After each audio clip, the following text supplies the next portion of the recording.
no 6º dia da exposição bíblica Carta a Filemon. O tema da mensagem hoje é a comunhão da tua fé.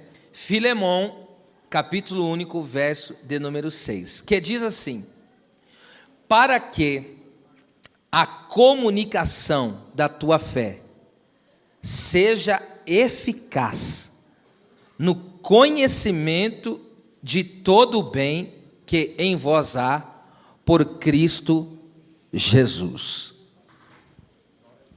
Pode se assentar, meus irmãos.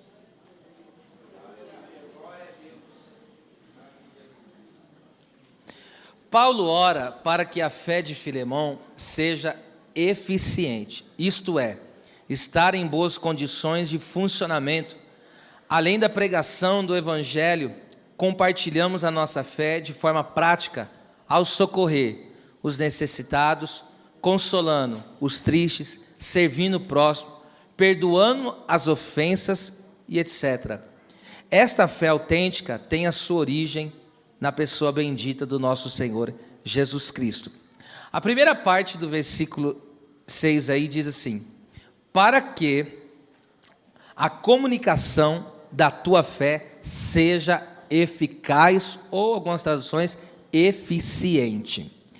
Escute, essa palavra para que está ligado ao versículo 4, quando Paulo fala, nas minhas orações, eu te apresento. Paulo orava, e agora aqui o versículo 6 fala em que causa Paulo orava a respeito da vida desse servo de Deus, o Filemon. E a palavra para que aqui é a palavra hopos no grego, que significa para que, a fim de, com o objetivo de, com o propósito de.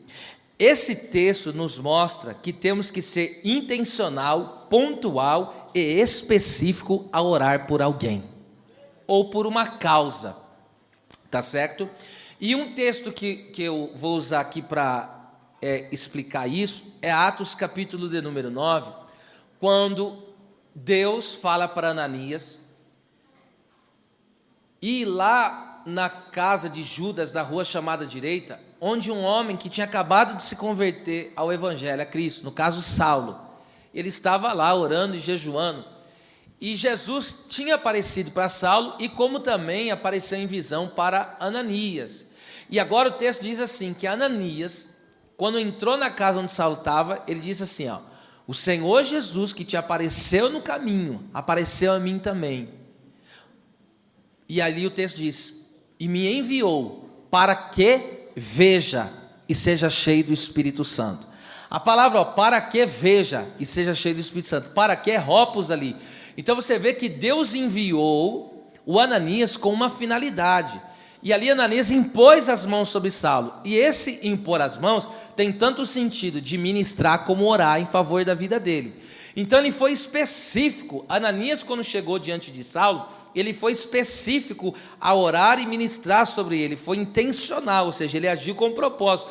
E qual foi o propósito? Ele falou, e foi bem claro: Deus me trouxe aqui para que você veja, porque ele estava cego. Então, restaurar a tua saúde. E segundo, para ampliar a sua vida espiritual, para que você seja cheio do Espírito Santo.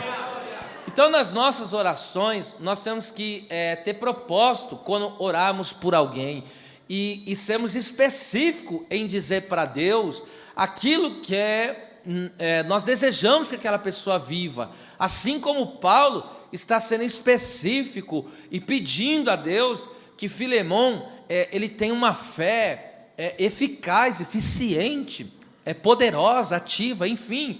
Então nós temos que orar, entende? Ser específico, não é simplesmente chegar e dizer: Deus abençoa aquela pessoa. Tá certo, mas abençoar com o quê? Ela precisa do quê? Ela precisa de saúde? Ela precisa de o quê? De um entendimento melhor na palavra? Qual é a deficiência que ela tem? Então nós temos que ser muito pontual, específico, e quando apresentar alguém, seja específico. Não só diga assim: Deus abençoa tal pessoa. Abençoa tal pessoa com esta causa. Age na vida dela desta maneira. E aí você, é claro, às vezes você sabe qual é a causa da pessoa. Está enferma, ou às vezes ela quer viver um crescimento espiritual, quer ser usado por Deus, então você pega e ora. Você perceba que as orações, as intercessões que Paulo faz no Novo Testamento, são várias que as suas epístolas mostram, é sempre orando para que os irmãos desenvolvam espiritualmente, cresçam espiritualmente e vivam verdadeiramente o evangelho como ele deve ser vivido. Então, isso deve ser um modelo de oração para nós, de intercessão, que venhamos orar para que as pessoas sejam alinhadas ao plano de Deus, ao propósito de Deus, e que Deus use elas poderosamente, tá certo? Olha só, então, para que a comunicação, a palavra aqui comunicação é koinonia. Esta palavra ela tem 3 significados aqui principais, que no caso é comunhão, participação, que é ter a parte em algo, ou comunicação, que tem a ver com compartilhar aquilo que se tem. A fé de Filemão, que operava por amor, fazia com que ele não só compartilhasse seus bens, seus recursos materiais, mas como também de fazer grandes contribuições espirituais para o bem das pessoas. Aqueles que estão em união com Cristo pela fé têm participação mútua uns com os outros e compartilham de uma fé prática para com o próximo. Então esta palavra que eu acredito que foi aqui nessa versão que nós estamos usando, foi traduzido como comunicação, que tem o sentido de compartilhar, ok? Mas eu acredito que aqui koinonia, nesse verso 6, pode ser trabalhado os 3 significados, no caso, comunhão, participação e comunicação, que tem o sentido de compartilhar. E eu vou usar 2 textos que estão em Hebreus, eu faço questão que vocês aí utilizem desse texto, abram ele. Hebreus capítulo 11, olha que lindo esse texto. Capítulo 11 de Hebreus, 11, 24 e 25. E depois o mesmo Hebreus, nós vamos ler o capítulo 13, o versículo de número 16. Perceba só, o texto diz assim: pela fé, Moisés, sendo já grande, recusou, que significa negar a si mesmo, ser chamado filho da filha de Faraó. Você sabe que nessa época, o Egito era a maior potência mundial. Irmão, ele rejeitou ser príncipe da maior nação do mundo na época. Ele não está rejeitando qualquer coisa. Na época, a ciência do Egito, o conhecimento do Egito, era tudo demais, vamos supor, era um país do primeiro mundo naquela época. Toda a arte da guerra, enfim, tudo que era de bom, tinha lá no Egito. Até por isso que a Bíblia diz que Moisés, ele foi um homem que foi ensinado, na ciência do Egito. Ele era um homem muito capacitado porque ele recebeu estudo lá. Ele aprendeu nas escolas egípcias, tá? Por isso que ele era um homem altamente capacitado, letrado, Moisés, tá? E agora você perceba, ele negou-se a si mesmo. Ele recusou se tornar um príncipe. Por exemplo, José, ele, quando estava ali no Egito, ele se tornou o quê? Governador. Só que ele nunca chegou a ser um príncipe, porque príncipe é maior do que governador. E Moisés está recusando ser príncipe.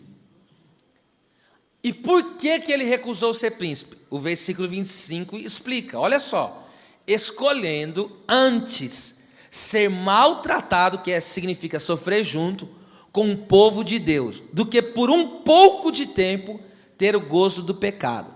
Aqui primeiro eu vou trabalhar a questão da comunhão e da participação, tá certo? Olha só que coisa tremenda. A comunhão está em Moisés negar a si mesmo e servir o mesmo Deus, e ter as mesmas promessas e caminhar nesta unidade. Porque qual é a promessa? Vou libertar o meu povo do Egito e eles vão para uma terra que emana leite e mel. Essa representação, hoje, nós somos libertos do mundo, das garras de Faraó, que representa Satanás, e estamos sendo conduzidos para a Nova Jerusalém, que é o céu. Então perceba só isso aqui. Este mundo quer que nós se aliançamos a ele. Este mundo quer que nós sejamos filhos dele, que nós venhamos a ter parte com ele. O mundo quer isso de nós. Só que aqui o texto está dizendo que Moisés, ele preferiu estar com o povo de Deus, negou-se a si mesmo e sofrer com o povo de Deus. Então, o povo de Deus, se ele pertencer ao povo de Deus, isso significa que ele tem comunhão. ele tinha comunhão. O que é ter comunhão? Ter em comum, serviam o mesmo Deus, criam nas mesmas promessas, caminhavam no mesmo caminho, então eles tinham em comum, eles viviam nessa unidade, tá certo?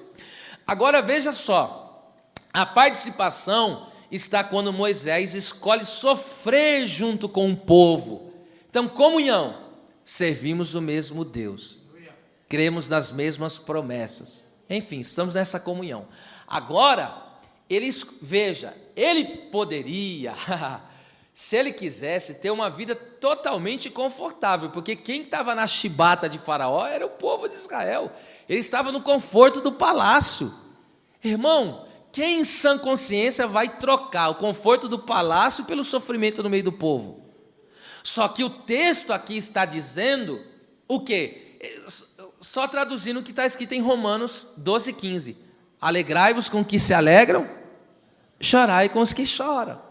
Então nós, escute isso aqui, nós temos que entender que nós temos que ser participante, nós temos que participar com os nossos irmãos de uma vida com Deus efetiva, de uma vida com Deus ativa, de uma vida com Deus congregacional, de forma genuína. Porque veja só, quantas pessoas que muitas vezes vivem para si, não negam a si mesmo, e eles não conseguem sair do conforto que vivem para ir sofrer com os que estão sofrendo.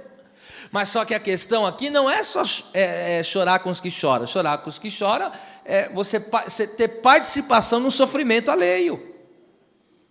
Aí, por isso que eu digo, lembra quando Deus apareceu para Caim e falou, cadê o teu irmão? Ele falou, eu lá sou guardador do meu irmão. Como que ele dissesse, eu tenho lá alguma coisa a ver com o meu irmão? E na verdade é isso, você tem coisa a ver com o seu irmão.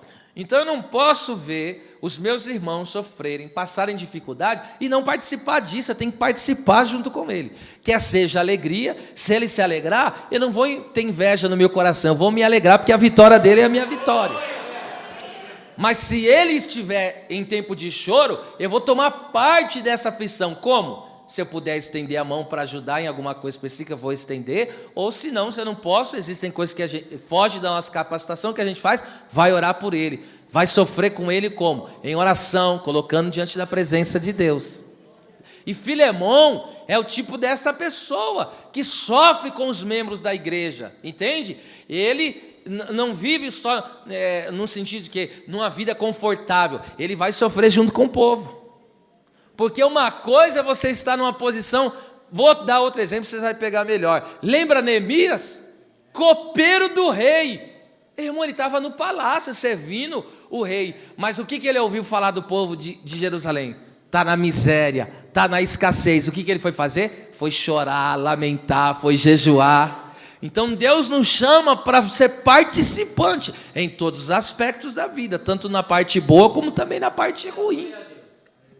Isso aqui é um nível forte de vida espiritual. Então, vamos lá, ele poderia estar em uma situação mais confortável, como eu disse, mas preferiu tomar parte no sofrimento que aquele povo vivia. E o detalhe aqui que nós lemos, porque o texto diz aí no versículo 25, né? Ele falou, eu prefiro ser maltratado agora aqui com o povo de Deus, porque ter por um pouco de tempo gozo do pecado. Então, toda pessoa que hoje goza do mundo, goza do pecado, é pouco. Mas aquilo que vamos viver com Cristo, então vale, é eterno, não tem fim. Então vale a pena tomar parte, tanto na questão da alegria, como também na questão do sofrimento dos nossos irmãos. É por isso que se tem alguém que está numa batalha, essa batalha não é dele, é nossa. Aleluia. Agora em Hebreus ainda, capítulo 3, versículo 16, veja só a questão agora da comunicação, que é compartilhar, tá certo? Diz aí o texto aí, e não vos esqueçais da beneficência, beneficiar alguém, né? E a comunicação, porque com tais sacrifícios Deus se agrada. Você sabe que nós, pela nova aliança, nós somos sacerdotes. Deus nos fez sacerdotes da nova aliança. E o que é o sacerdote? Aquele que ministra. E Deus nos chama também para ministrar sacrifícios espirituais. E o que é sacrifício para Deus nesse caso aqui? quando eu estendo a mão para ajudar alguém, eu estou sacrificando a Deus. Você sabia disso? É isso que esse texto está dizendo. Então perceba só, nós devemos andar segundo os traços de Deus. E quais são os traços de Deus? Vou citar aqui no Antigo Testamento. Por exemplo, Deus vestiu aqueles que estavam nus. Gênesis 3, 21. Adão e Eva não estavam nus? Deus confeccionou uma roupa e deu para eles.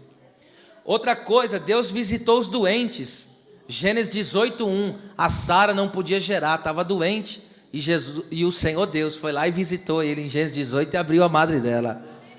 Outra coisa, Deus consolou Isaac no luto do seu pai, Gênesis 25, 21, né? Consolou aquele que estava em luto. O próprio Deus consolou Isaac quando seu pai Abraão havia morrido.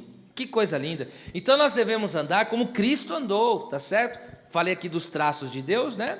Andar segundo os traços de Deus, agora andar como Cristo andou. E como Cristo andou, minha gente? Alimentou os famintos, na multiplicação dos pães e peixes, João 6, socorreu os aflitos. Lembra quando os discípulos estavam numa embarcação sofrendo, afligidos, Pedro afundando, Jesus foi lá e socorreu, estendeu a mão. Jesus também consolou os desesperados, quando falou para a mulher, a viúva de Naim, não chores, quando o filho dela estava morto. Jesus se compadeceu dos que sofriam, porque a Bíblia diz que ele curava as enfermidades e moléstias entre o povo. Mateus 9, 35, 36, deu atenção aos necessitados, como aquela mulher cananeia, Mateus 15, 28, lembra? Aquela mulher desesperada, minha filha está endemoniada em casa, não tem quem resolva isso, e a Bíblia diz que Jesus parou para atender a ela, deu atenção. Outra coisa, Jesus intercedeu pelos fracos, por isso que ele disse em Lucas 22, 32, Pedro, Satanás pediu para se ir andar, mas eu roguei por ti para que a tua fé não desfaleça. Jesus também foi até os enfermos abandonados. Lembra em João 5, quando aquele homem do tanque de Betesda, Jesus chegou e falou, e aí, quer ficar sarado? Ele falou, não tem ninguém para me ajudar, estou aqui sozinho, abandonado. Jesus falou, eu vim aqui para te socorrer. E outra coisa, Jesus também intercedeu e perdoou os pecadores. Lucas 23, 34, né? Quando ele estava na cruz, ele intercedeu, ele falou, Pai, perdoa-os porque não sabem aquilo que fazem. E Jesus perdoou os pecadores. E outra, Jesus também serviu a todos, desde a criança ao de maior idade, porque ele não veio para ser servido, mas ele veio para servir. Então, comunicar nas necessidades do próximo nos identifica como herdeiros do reino. Então, quando você compartilha, você tem a mesma comunhão, serve ao mesmo Deus, está na mesma fé, você participa afetivamente, ou efetivamente, melhor dizendo, você participa tanto das questões boas, mas como das questões difíceis da vida das pessoas. E outra coisa, você comunica. Você faz o quê? Você comunica nas necessidades. Não tem coisa mais linda quando você vê uma pessoa que está vivendo um processo difícil e você vai lá, sem interesses pessoais, você vai lá só por a questão do amor cristão que há em ti. Você vai lá e estende a mão, você vai lá e entrega àquela pessoa um recurso, você vai lá e estende a mão, enfim, você, de alguma maneira, você comunica algo a esta pessoa. Então é isso que Paulo está dizendo, a comunicação da fé aqui de Filemão é justamente isso. Ele tinha essa comunhão, participação e comunicação no meio dos irmãos. E isso é tão importante para nós na vida cristã, porque em Mateus 25, do 34 a 40, Jesus vai dizer naquele dia, bem-vindos, benditos de meu Pai, e possuí por herança o reino dos céus. Ele vai dizer, porque eu estive nu e vocês me vestiram, eu tive fome e me deste de comer, eu estava preso e fosse me visitar, eu estava enfermo e também fosse lá me acudir. E aí vão perguntar, mas quando fizemos isso? Quando você atendeu um desses necessitados, vocês fizeram isso para mim. Então, essa comunicação, esta comunhão, essa participação, nos identifica como herdeiros do reino de Deus, ok? A comunhão da tua fé, que aqui Paulo fala, ou como aqui está traduzida, a comunicação da tua fé, o que significa isso? Significa a bondade prática que Filemão mostrava aos outros precedente de uma fé genuína em Cristo Jesus. Um exemplo prático ainda sobre esse assunto, eu vou dar um exemplo do Antigo Testamento, foi quando Davi perdoou, alimentou e tratou das enfermidades de um egípcio que tinha feito mal a ele, lá em 1 Samuel 30, do 11 ao 16. O que aconteceu aqui? O povo, os amalequitas, deram cabo no arraial de Davi, ele saiu com o exército para uma milícia, para uma batalha, e deixou as mulheres e crianças e as bagagens. Aí esses amalequitas veio traiçoeiramente, pegaram as mulheres, as crianças, sequestraram, queimaram as casas, os pertences. Aí Davi ora a Deus, se esforça no Senhor e fala: Deus, tu me restituirás, eu irei atrás desse povo e tu serás comigo. Deus falou: pode se levantar aí que eu serei contigo. No meio do caminho, a Bíblia diz que tem um egípcio que está caído, enfermo ao chão, e fazia 3 dias que ele estava ali enfermo. E quem que era esse egípcio? Era que era integrante do exército daquele amalequita. E ali, aquele egípcio foi que ajudou a colocar fogo na casa de Davi, na tenda de Davi. Ele ajudou a casa e a família dele a ser sequestrada. O que você faria se você encontrasse um homem desse na sua frente?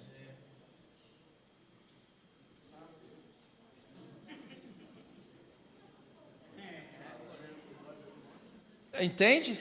Olha o que é a vida cristã. Eu estou dizendo, olha o que é a comunicação da fé. Por que eu estou dizendo isso? O que Onésimo fez com Filemão? Roubou, defraudou, saiu fugido da casa. E agora o que Paulo está dizendo para Filemão? Perdoa ele.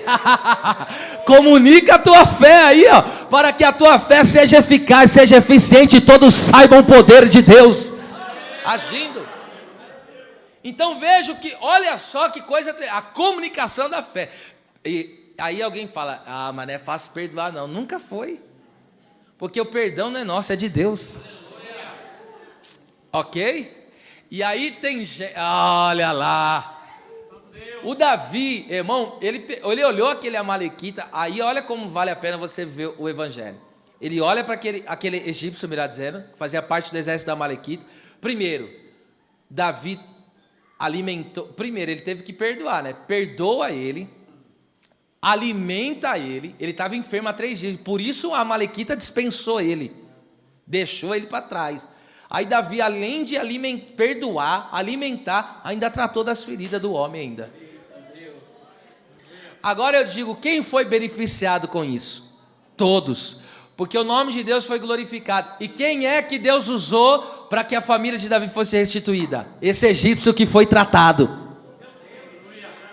Se Davi tivesse matado ele, teria perdido a sua família. Mas como ele liberou perdão, tratou dele, cuidou dele, o que Deus fez? Usou ele para guiá-lo até o lugar.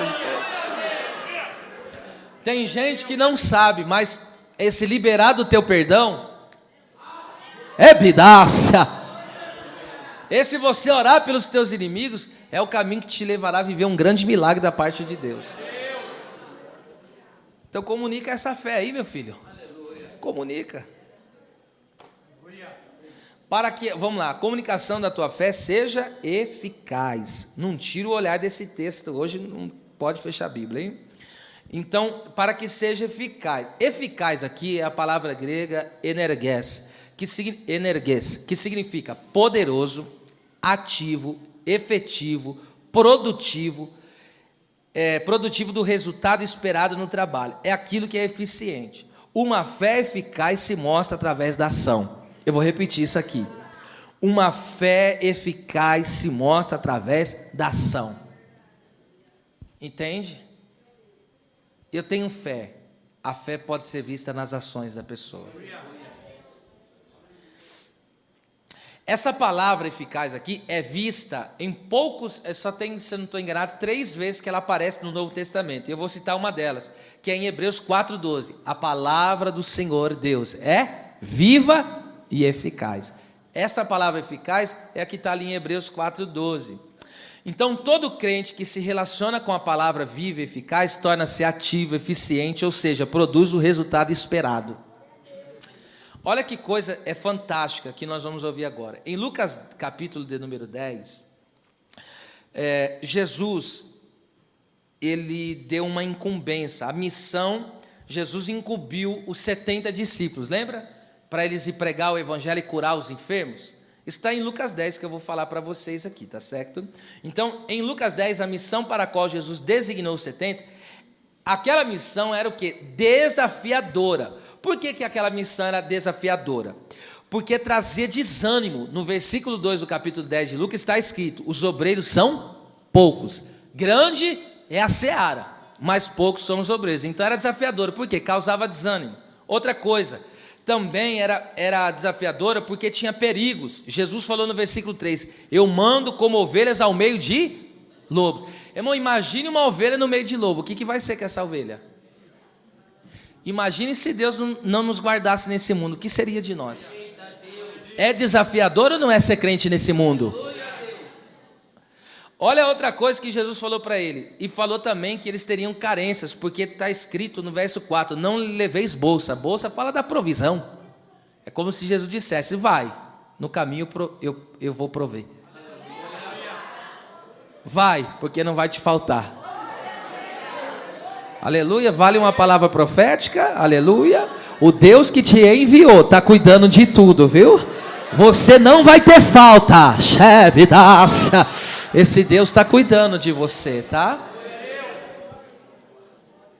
Agora escute, diante do quadro descrito aqui, era para eles voltarem que jeito? Você vê aqui, era desafiador, volta a repetir, né? Porque poucos são os obreiros, ovelha no meio de lobo, você tem um perigo tremendo, tem necessidade, carência. Irmão, diante de um quadro desse descrito, eles vão para o campo e vão voltar de que jeito? Estou falando do ponto de vista humano. Era para voltar de que jeito? Frustrado, totalmente frustrado. Só que em Lucas 10, 17, que diz o texto: e voltaram 70 com alegria. Com alegria. E eles disseram: Senhor, até os demônios se nos sujeitam pelo poder do teu nome. Pegue isso aqui, não esqueça mais. Jesus, ele tinha prometido, ordenado que eles curassem os enfermos. Lucas 10, 9, Jesus só falou assim: ó, vai lá e cura os enfermos. Jesus não tinha falado para eles expulsar os demônios e nem tinha prometido isso nessa ocasião. Eu estou falando do capítulo 10, desse texto. Só que o texto diz que eles voltaram, eles curaram e expulsaram os demônios ainda. E voltaram como? Jubilando. Voltaram eufóricos, voltaram alegres. Ou seja, a nossa experiência com Cristo e a sua palavra é sempre mais e nunca menos do que o Senhor prometera. O poder da palavra é maior do que possamos dimensionar. Ela nos faz sermos ativos, eficientes naquilo que fazemos. Eles foram tão eficientes. Jesus falou para eles fazer algo, eles fizeram mais do que Jesus pediu. Porque esse é o poder da palavra. A palavra nos faz ir além. E é essa palavra que opera no meu coração, no seu coração, na minha vida, na sua vida. Então, a ação de Filemão, de perdoar, seria uma mensagem poderosa para a igreja. Então, quando Paulo aqui está já antecipando o pedido que ele vai fazer para Filemão, perdoar Onésimo, o que ele está dizendo? A comunicação da tua fé vai ser eficaz. O que ele está dizendo? Quando você perdoar Filemão, essa mensagem vai ser poderosa no meio da igreja. Porque a sua fé, Filemão, não é teoria, é prática. Você não fala do evangelho, você vive o evangelho, Filemão. São dimensões diferentes. Uma coisa é você falar, outra coisa é você viver. E é muito aquilo que ele está dizendo. Vamos lá, parte B do versículo 6. Então ele diz aí, para que a comunicação da tua fé seja eficaz, no conhecimento de todo o bem que há em vós. Vamos trabalhar isso aqui. No conhecimento. Essa palavra conhecimento é epignosis, no grego, que significa o ato de obter o pleno conhecimento. Conhecimento preciso e correto. Aqui, no caso, é um profundo conhecimento da vontade de Deus, que está revelado na sua palavra. Onde Deus revela toda a sua vontade para nós? Na palavra. Ok? Irmão, se aparecer um anjo para você e trazer uma informação para você que distorce a palavra, esse anjo não é anjo de Deus, no caso. Você pode repreender na hora. Qualquer pessoa que aparecer, pode ser, escute o que eu estou falando, pode ser qualquer pessoa que aparecer no teu caminho, distorcer o conteúdo bíblico, Como diz aí o ditado, chuta que é macumba. Sai fora. Sai fora. Então escute só isso aqui. O conhecimento da vontade de Deus que está revelado na sua palavra nos fará colocar em prática todo o bem que há em nós por meio de Cristo Jesus. Eu quero que você abra em Colossenses, por favor, abra esse texto. Colossenses, o capítulo é o de número 1 e o versículo é o de número 9 e 10. Vocês precisam atentar para esse texto, olhar para ele, porque vai ser muito especial essa aplicação. Vamos lá, Colossenses 1:9, diz assim, ó: por esta razão, nós também, desde o dia em que o ouvimos, não cessamos de orar por vós. Olha só qual é a petição dele. E de pedir que sejais cheios do quê? Do conhecimento. Aqui é epignosis, que poderia ser traduzido pleno conhecimento, tá? Ou conhecimento preciso e correto. Da sua vontade. Da sua vontade é da vontade de quem que ele está falando aqui? De Deus. Então, olha que Paulo ora. Eu oro para que vocês tenham pleno conhecimento da vontade de Deus. Olha só, em toda a sabedoria e inteligência espiritual. Deixa o texto aberto aí. Olha só que lindo. Primeiro, no cristianismo não cabe meias experiências. É uma obra completa. Olha o que ele diz: cheios do pleno conhecimento. No cristianismo não vale meias experiências. É por isso que o ato do batismo, que é um mergulho total, já está dizendo aí, né? É um mergulho total, não vai ficar nada para fora, você não tem mais nada para fora. O negócio é mergulhar na presença de Deus. Então, a nossa experiência de vida cristã é uma experiência completa. Completa, gente. Outra coisa, aqui ele fala de sabedoria. Sabedoria e inteligência espiritual. A sabedoria aqui é a capacidade de acumular e organizar os princípios da Escritura. E a inteligência é a aplicação desses princípios no viver diário.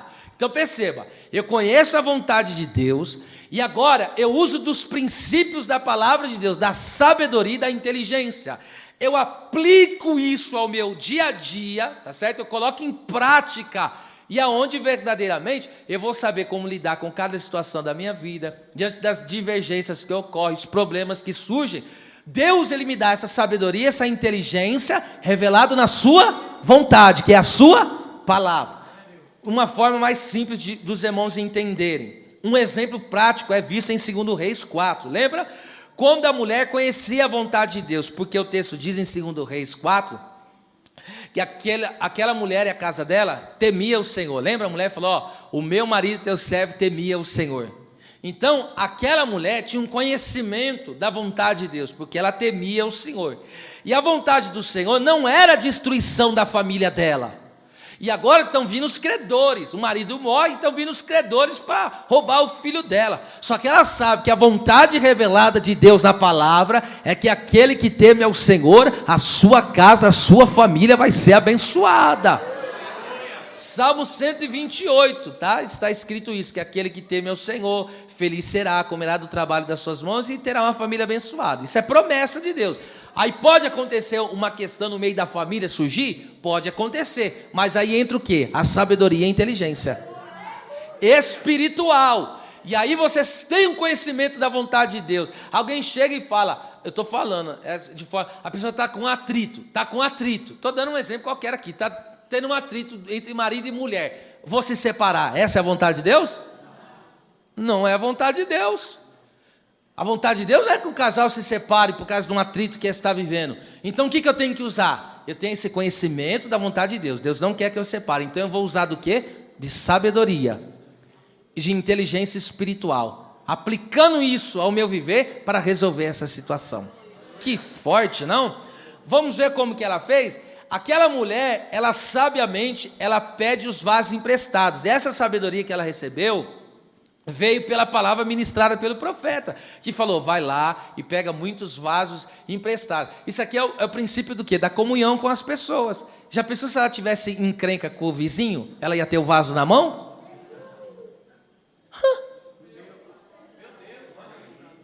Aí veja, se ela é aquela mulher chata, encrenqueira, barraqueira, aí veja, ela está ela está usando o princípio da palavra. Ela tem comunhão com os vizinhos. Se eu tenho comunhão com o vizinho, o que eu faço? Me dá o vaso aí.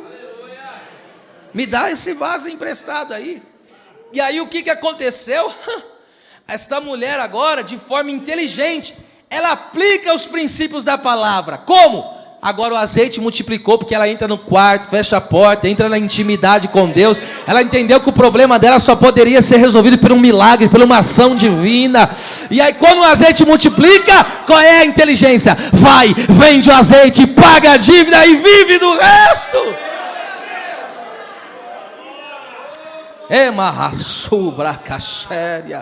Administra agora o resto. Levanta a sua mão que eu estou agora profetizando. Deus está te dando. Eita, recebi aqui, hein? Saburacaia. Deus está te dando sabedoria e inteligência espiritual em todo conhecimento revelado na sua palavra. Quem crê que está recebendo esse? Estou profetizando, a tua casa não será derrotada, a sua família não vai perecer, os teus negócios não vão por água abaixo, a tua vida espiritual não vai perecer, porque Deus revela a sua vontade e te dá inteligência, sabedoria espiritual. Esteve calavassúria.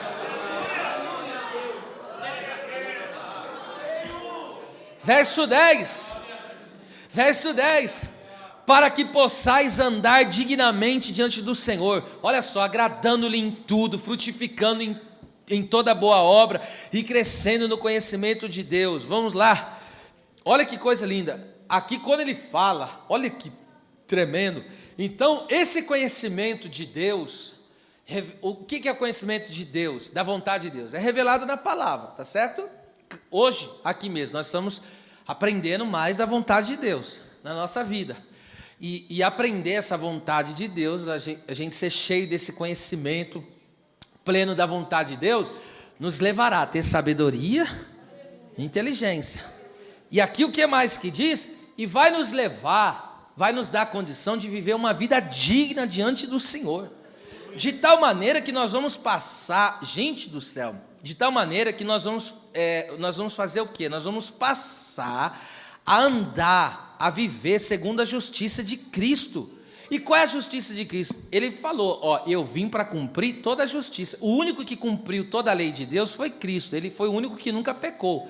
E nós vivemos nessa fé, que o Cristo que nunca pecou é o que dá graça para nós vivemos como ele viveu. E agora, como que é agradar a Deus em tudo? Mateus 26, 39. Pai, se possível for, afasta de mim o cálice sem que eu beba, mas todavia, não seja feita a minha vontade, mas a tua. Onde está o problema? Que as pessoas, elas não estão fixadas nesse conhecimento da vontade de Deus, e elas mudam de lugar, mudam por vontade própria. Irmão, eu não movo uma palha, um dedo da minha vida sem que Deus assim me direcione. Porque a gente fala que crê em Deus, mas você toma atitude sem orar. Como que não pode acontecer isso? Entende? Agora veja, nós andamos nessa justiça e que a vontade de Deus prevaleça na nossa vida. Eu digo, olha para você ver, uma coisa simples que eu vou dizer aqui que eu vivi, né? Olha, diante de Deus, eu estava ali na madrugada, quando eu estava lá no voo lá nos Estados Unidos, porque eu falei, né? Olha, Senhor, olha para você como Deus trabalha. E falei, Deus, eu dei minha palavra para os irmãos que eu estaria no culto terça-feira, eu estava angustiado. Falei, Deus, põe a mão nesse avião, nessa peça que quebrou, faz acontecer alguma coisa. Eu esperei até o último momento. Irmão, Deus não quis me responder. Eu fiquei triste, mas a minha vontade, ela está aqui terça-feira, mas Deus não quis. Aí olha só o que Deus faz, escute o que eu estou dizendo. Deus pode mover, irmão. Eu não sei se você vai crer no que eu vou dizer, mas Deus falou para mim. Olha só, aí, quando eu cheguei, eu tive que passar no banco, escute, deu um problema no meu aplicativo de banco, no celular, escute isso. Eu estava nos Estados Unidos, aí deu um problema no aplicativo. E eu não conseguia resolver por lá, porque estava escrito, você só vai conseguir resolver na agência. E aí o que eu fiz? Quando eu cheguei na quarta-feira, não na terça, na quarta, no horário que eu vim. Quando eu cheguei, tinha uma mãe com 2 crianças ali na porta do banco. Eu entrei, elas estavam pedindo ali, enfim. Aí eu entrei. Eu abri o celular. Sabe o que aconteceu com aquele aplicativo que estava paralisado? Ele voltou. Aí o Espírito Santo falou, sabe por que eu te trouxe aqui? Só para você ir comprar uma comida e dar para ela. Fui lá no restaurante, comprei para as crianças e já falei ali do Senhor para ela. Você vê que Deus, eu não sei se vocês acreditam nisso, mas Deus mudou todo um itinerário que eu pensava só para beneficiar a vida de uma pessoa necessitada. Aleluia. Abaxere mecandore camassa. Urabacalaxanda calabassúria. Foi por isso que a Bíblia diz em Lucas 2 que Deus mexeu o mundo para cumprir uma promessa acerca de Jesus, que ele nasceria em Belém.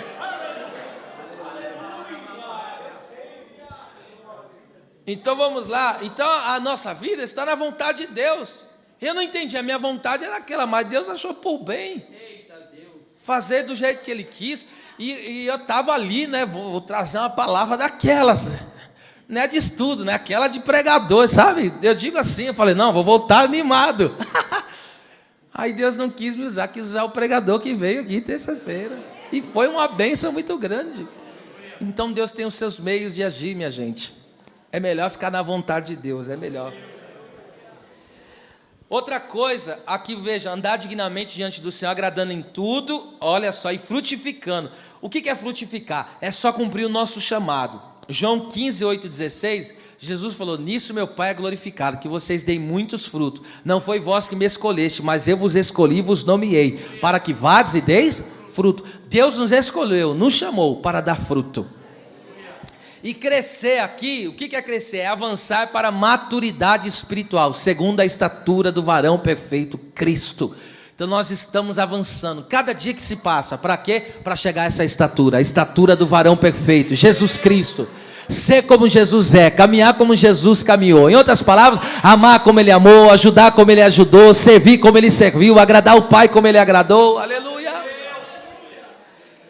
Vamos lá, de todo bem, versículo 6, voltando aí, versículo de número 6, vou repetir o verso, para que a comunicação da tua fé seja eficaz no conhecimento de todo o bem que há em vós, ou que em vós há. Escute, todo bem aqui, isso é forte, agathos, que significa bom, útil, excelente. Isso fala de coisas boas que evocam uma condição de bem-estar. Aqui bem, e poderia ser traduzido como bom também, ou boas coisas, é relativa a executar a função esperada de maneira plenamente satisfatória. A Bíblia diz que nós fomos criados em Cristo Jesus para quê? Para as boas obras. Efésios 2:10. Escute, nós não fazemos o bem, as boas obras, para sermos salvos, mas o que fazemos demonstra se somos ou não somos salvos. Eu vou repetir, eu não faço nada para ser salvo, porque a salvação é pela graça. Se é a graça, eu não tenho mérito em nada, que graça é favor imerecido. Só que escute, não é o que eu faço que me traz salvação, mas sim o que Cristo fez na cruz, ok? Então a salvação é mérito total de Deus. Não tem nada, nós não temos parte em nada na salvação, a não ser aceitar ela pela fé. Só que a Bíblia diz que aqueles que Jesus salvou, Ele criou essas pessoas para as boas obras. Então, fazer boas obras não me salva, mas aquele que faz boas obras identifica que ele foi salvo. Vou dar um exemplo, eu sempre gosto de dar um exemplo bíblico para explicar. Mateus 19, capítulo 19, versículo 16 a 22. Um jovem rico chega e pergunta para Jesus o quê? Que bem farei, que boa coisa farei para conseguir a vida eterna? Aí Jesus diz para ele, se queres entrar na vida eterna, guarda os mandamentos. E aí ele diz, tudo isso tenho guardado. Quando Jesus fala os mandamentos, né? E o decálogo, no caso, Jesus resumiu ali, o decálogo, né? Não falou, só o sábado ali, não falou da guarda do sábado, resumiu, enfim. Aí Jesus falou o que para aquele moço? Falta-te ainda uma coisa. E o que faltava para ele? Vai e vende e dá aos pobres e terás um tesouro no céu. Olha só que coisa tremenda. Na teoria, esse jovem servia a Deus. Por quê? Porque ele dizia que guardava a Bíblia, os mandamentos. Ele não adulterava, ele não, na teoria, não roubava, respeitava pai e mãe, honrava, né, pai e mãe, não dava falso testemunho, enfim, não tinha imagens de escultura, não se dobrava diante delas. Ok. Agora, na teoria, ele está dizendo, eu guardo todos esses mandamentos. Mas na prática, ele não agia como salvo. Por quê? O salvo não tem apego às coisas terrenas. O salvo não é dominado por mamon. Porque aqui o que acontece? O que acontece? Jesus está mostrando o que para ele? O salvo não é salvo porque ele faz, mas porque ele foi salvo é que ele faz. Jesus está dizendo o que para aquele homem? O que Jesus está querendo dizer para ele? Você está querendo ganhar a salvação por si mesmo, fazendo do seu jeito. Mas eu quero te mostrar aqui, ô jovem rico, eu quero te mostrar uma coisa, que você serve a Deus só na teoria, mas que o seu coração ainda não foi transformado. E é justamente hoje o que nós estamos vivendo, hoje em dia. Na teoria a pessoa é crente, até vem para os cultos, mas na prática não teve o caráter transformado. Ele ainda trapaceia, ele ainda tem mentira na boca, ele ainda procura fazer o mal, calunia pessoas. E aí eu digo, como que pode uma pessoa dessa? Não tem a característica de uma pessoa que é salva. Não vive uma vida cristã genuína, gente. É justamente isso que nós estamos vendo. Na teoria, as pessoas, não, eu sou crente, eu vou na igreja, eu vou no templo, até tomo Santa Ceia. Mas quando você vai ver as atitudes das pessoas, olha, vocês já ouviram falar isso aqui, mas eu vou falar de novo, pela importância do que eu estou falando. Um dia o professor, vocês lembram disso? Um grande professor estava dando aula, né? Digo grande no sentido de que ele era bem entendido, e estava dando aula lá de teologia, de repente os alunos chegaram e falaram, professor, corre aqui, olha aqui, nossa, tem uma vaca que está voando. E o professor saiu correndo, cadê? Aí os alunos começaram a dar gargalhada, zombar dele, falou, professor, como que você é um homem tão entendido como o senhor, que uma vaca está voando? Ele falou, eu prefiro crer que uma vaca voa do que o que um crente mente. E aí eu fico pensando nisso. Existem pessoas que estão caminhando, estão vindo, mas não estão largando seus velhos costumes. Ele ainda tem os seus esquemas, ele ainda, entendeu, né? Passa a mão, ele ainda falsifica documento. Eita! Tá descendo uns negócios aqui, hein? Aí o que Jesus fala para ele? Falta-te uma coisa. Entende? Então escute, na teoria muitos são, mas na prática, a hora que você vai ver que coloca em prática a vida cristã, tem gente que fala que é crente, até hoje guarda rancor do outro. Que crente que é esse? Agora ninguém quer falar nada, né?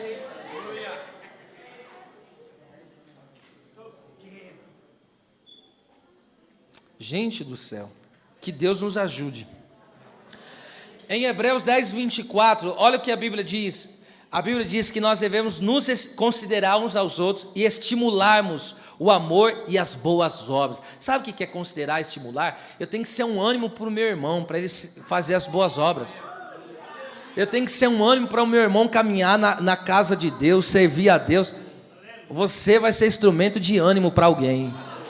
Você vai ser instrumento de estímulo para alguém. A sua vida dela caia. Você vai viver uma vida espiritual tão fervorosa que você vai ser um estímulo. Alguém vai olhar para você e vai dizer: ai meu Deus, que modelo de vida espiritual tremendo. Eu vejo Cristo na vida desse servo de Deus. Glória a Deus. Tito 2,7, a Bíblia diz: em tudo dar-te por exemplo de boas obras. Em Tito 2,14, que Jesus se deu a si mesmo por nós e para purificar um povo zeloso de boas obras. Tito 3,8, procurem aplicar-se às boas obras. O crente não pode ser ocioso, ele tem que ser aplicado nas boas obras. 1 Pedro 2,12, para que glorifiquem a Deus pelas boas obras que em vós observam. O mundo está nos observando, nós somos um testemunho vivo da vida em Cristo Jesus, aleluia, glória a Deus.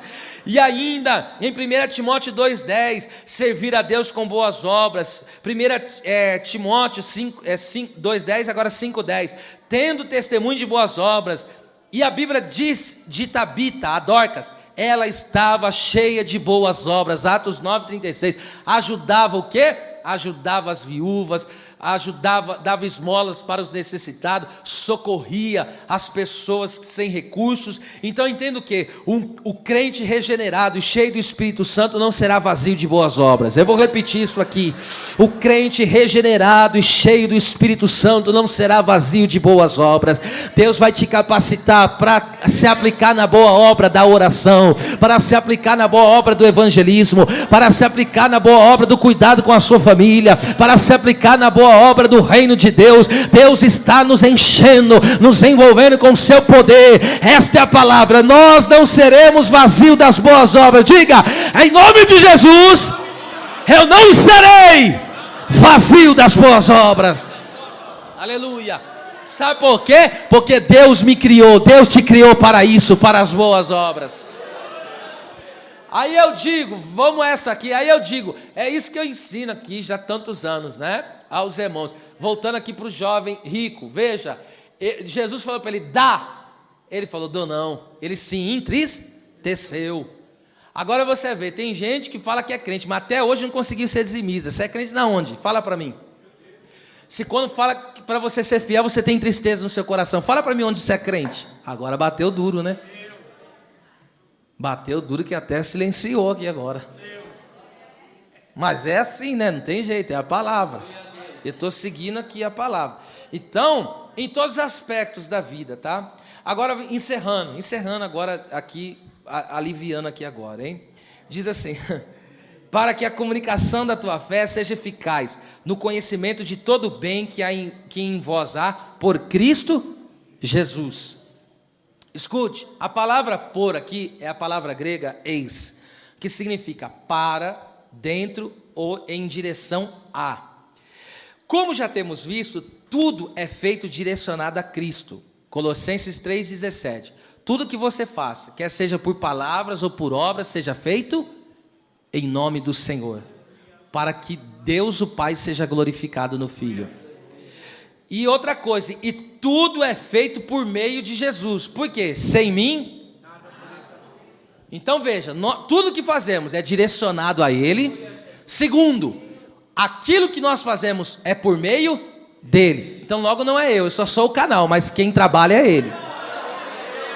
Entende por que eu faço boas obras? Por que eu faço boas obras? Por que você faz boas obras? Porque é por meio dEle. A nossa natureza caída, né? É má. Só que Jesus transformou essa natureza. O bem que se dá por meio de nós se deve a Cristo. Então vamos lá. O crente não está em trevas. As suas obras não podem ser ocultas. Só resumindo o que Jesus falou em Mateus 5,16. Que Jesus falou: assim resplandeça a vossa luz diante dos homens, para que vejam as vossas boas obras e glorifiquem o vosso Pai que estás nos céus. Nós estamos vivendo em determinadas situações a síndrome de Sansão. E qual é a síndrome de Sansão? Tocou em coisa proibida e escondeu dos pais. Não foi isso? Ele foi lá e tocou no leão morto. Não pode tocar em leão morto. E ele pega o mel, não foi isso? Pegou o mel e falou, ó, prova aí. Mas pera lá. Comeu ainda deu para o pai. Agora eu digo para os irmãos, ele poderia dizer de onde ele tirou aquele mel? Por que ele não poderia dizer? Porque o que ele estava fazendo era nas trevas. Ele estava fazendo coisa em oculto, mas o crente regenerado, o crente lavado e remido no sangue de Deus, não trabalha no escuro. Aquilo que ele tem para apresentar, ele apresenta no claro. Ele apresenta no claro.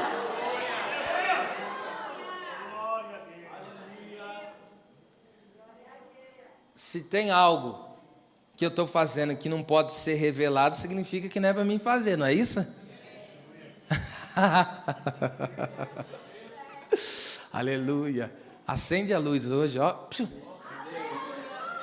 Assim resplandeça a vossa luz diante dos homens, para que vejam as vossas boas obras e glorifiquem. Que Deus seja glorificado na minha vida, que Deus seja glorificado na sua vida. Deus te levantou como instrumento poderoso em suas mãos, e a palavra profética é essa: a comunicação da minha, da tua fé vai ser eficaz, porque nós não vivemos o evangelho na teoria, nós vivemos o evangelho na prática. É vida transformada, é vida na prática. Você ouve o estudo da palavra, mas amanhã já coloca em prática, ou melhor, já sai daqui colocando em prática a palavra de Deus. Não vai deixar que o emaranhado, aleluia, de treva domine o seu coração, porque você é luz. Eleva subi, xaramacova sobre candarabacaia. Aleluia, glória a Deus. Aleluia, bendito seja o nome do Senhor. Oh, meu Deus do céu, já pensou como as pessoas são verdadeiramente tocadas, são impactadas através das nossas ações? Através das nossas ações. Por quê? Olha aqui, repetindo, estou encerrando agora nesse minuto. Para que a comunicação da tua fé seja eficaz. Eficaz. O eficaz também tem um sentido não só de operante, mas tem um sentido que não falha. Não falha. Aí o Paulo já está antecipando a Filemão e está dizendo para ele, ó, eu tenho ouvido do testemunho, falando do teu amor, da tua fé, os irmãos têm falado. Agora isso tudo que eu tenho ouvido acerca de ti, ó, isso aqui é a responsabilidade que eu estou falando, hein? Agora é a hora de você colocar em prática. Agora é a hora de você colocar em prática. Eita Deus, nos ajuda mesmo, hein? Encerro dizendo: pode-se ler sobre o amor e a fé na Bíblia ou em qualquer outro livro, né, que fale do tema. Mas como é impactante ver a palavra viva na prática diária num ser humano. Uma coisa é o falar da palavra, outra coisa é colocar em prática, viver a palavra. Uma coisa é eu falar do amor, outra coisa é eu viver esse amor. Escute, encerrando aqui o pensamento. A Bíblia diz que Deus, Ele amou o mundo de tal maneira. E como nós vemos o amor revelado de Deus? Na personificação de Jesus Cristo. Aqui não é um amor só naquela teoria, eu amo, tá certo, eu amo, mas como que eu demonstro esse amor? Eu demonstro esse amor levantando um caído. Eu demonstro esse amor, aleluia, restaurando o perdido. Eu demonstro esse amor acalmando a tempestade. Encerrando, eu demonstro esse amor me entregando na cruz do Calvário em favor deles. Isso é demonstração, ok? Isto é viver a palavra. Então a nossa vida em Deus, a nossa vida em Deus, vivida, essa fé, esse amor vivido, vai trazer impacto na vida das pessoas que contemplam a nossa vida. A palavra é essa: resplandeça a vossa luz diante dos homens. Amém? As palmas louvem ao Senhor.